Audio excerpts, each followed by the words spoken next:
안녕하세요. 예수비전 선교회 안희한 목사입니다. 예배 드리는 것은 영광스러운 일이죠. 기독교인들에게서 목숨과도 같은 것이죠. 하나님께 영광을 돌리는 최고의 통로이죠. 따라서 예배를 지키기 위해서 전 존재를 쏟아부었던 하나님의 사람들에 대한 이야기는 기독교 역사상에서 얼마든지 찾아볼 수 있습니다. 그런데 이 예배를 생명처럼 여길 이 예배를 너무 쉽게 내준 교계 단체들 때문에, 교계 지도자들 때문에 많은 성도들이 가슴앓이를 하고 있어요. 이런 와중에도 사실은 목소리를 제대로 내줬던 분들이 있어요.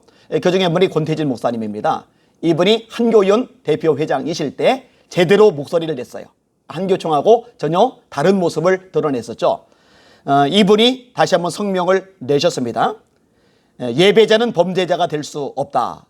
이런 제목, 이런 성명인데 잘 들어보시길 바랍니다. 한국교회는 선교 초기부터 우리나라의 빛과 생명을 불어넣었다. 전도, 모임, 예배, 기도를 통해 문맹 퇴치, 인권 향상, 남녀 평등, 민주주의 발전에 큰 기여를 했다. 우리나라 선교 초기부터 교회는 끊임없이 예배를 드려왔다. 일제 감정기에도 예배는 중단되지 않았고 예배를 통해 나라를 위해 자유 독립을 위해 기도했다. 성도의 예배는 호흡과도 같다. 영적, 정신적 양식과 힘을 공급받는 통로이므로 현 4단계에서의 대면 예배 금지는 동의할 수 없다. 형평성을 상실한 기준으로 비대면 예배를 강요하는 것은 분명한 차별이요 부당한 처사이다. 예배자를 범죄자로 만드는 사상은 사회주의적 발상이다. 나라를 사랑하고 나라를 위해 기도하는 종교 행위를 했다는 이유로 범법자로 정죄하는 것은 사회주의 국가에서나 일어날 법한 일이다. 종교의 자유는 자유민주주의의 뿌리이며 기초이다. 종교시설을 코로나19의 취약시설로 분류한 기준 자체가 근거가 없고 비과학적이며 교회를 위축시키려는 안티기독교인들의 정치적 의도로밖에 볼 수 없다. 방역당국은 스스로 교회 예배 시에 감염이 없었다는 사실을 인정했다. 이번 4단계 지침에 종교를 취약시설로 내세운 근거는 1년 전 집단 감염 비율인데 이 또한 교회 내에서 발생한 확진자 수가 아니라 확진자 중에 기독교인이 있을 뿐이었다. 코로나19 방역이라는 명분으로 국민의 기본권까지 유린하는 것은 빈대에 잤다가 초가삼가를 태우는 것과 같이 미련한 일이다. 그런데도 종교시설에 예배를 금지하는 것은 방역법을 이용해서 종교를 탄압하려는 의도가 있다고 판단할 수밖에 없다.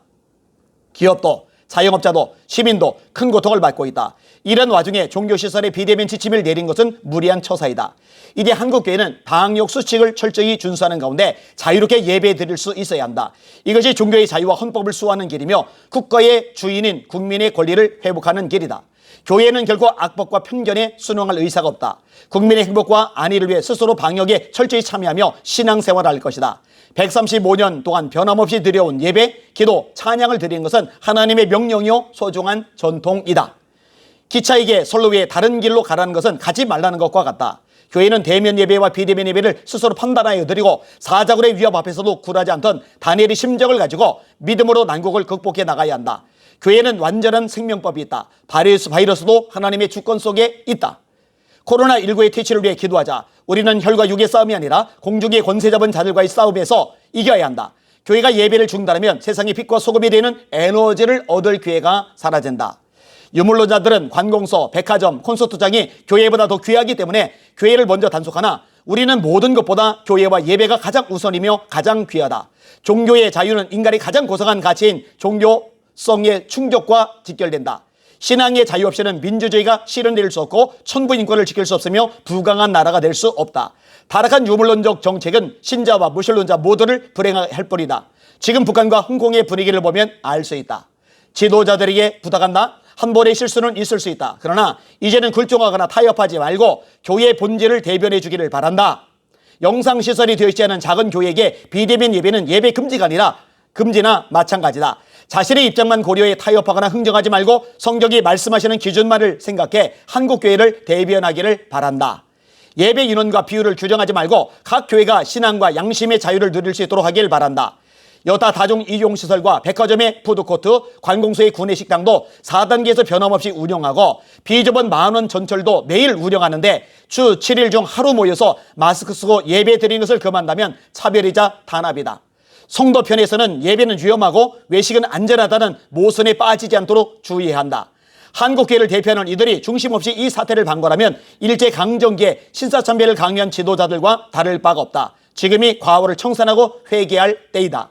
목회자는 신앙의 양심에 따라 예배 자유를 누리고자 하는 성도들을 막아서지 말고 방역을 철저히 하고 예배를 드릴 수 있도록 하고 말씀을 전하는 하나님의 종이 되기를 기원한다. 한국기독인 총연합회 대표회장 권태진 목사. 잘 하셨습니다. 감사하게 생각을 합니다.